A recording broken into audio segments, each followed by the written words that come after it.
อะไรอ่ะฮะใช่เหรอ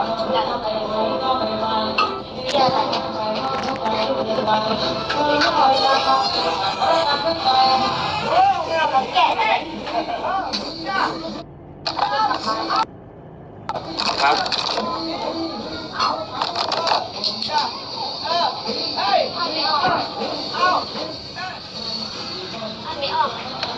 ทุกซีปะ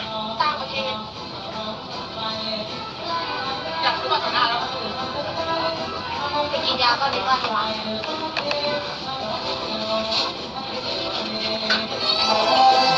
ม่กินยา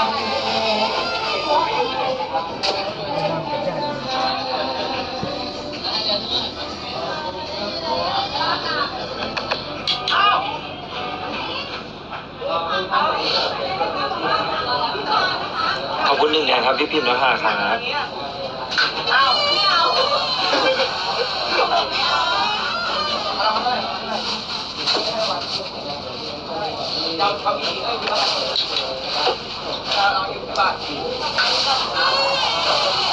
รวยต้นดิ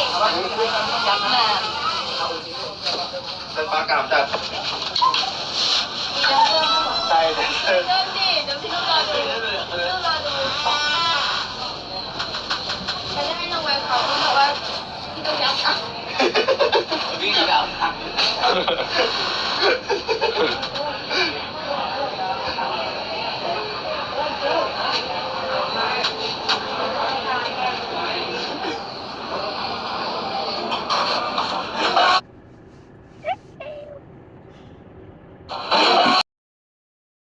อะไรอ่ะฮะใช่เหรอ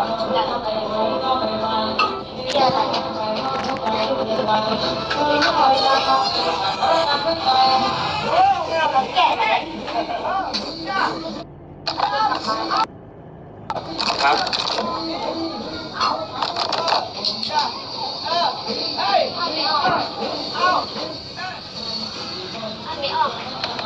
ทุกซีปะต่างประเทศ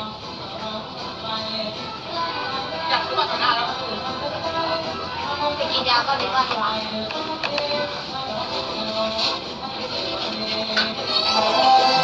่กินยา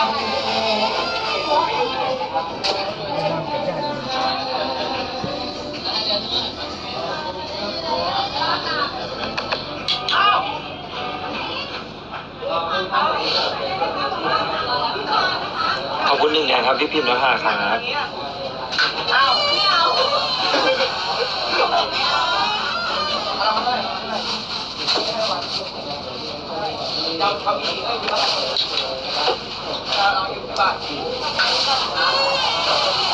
รวยต้นดิ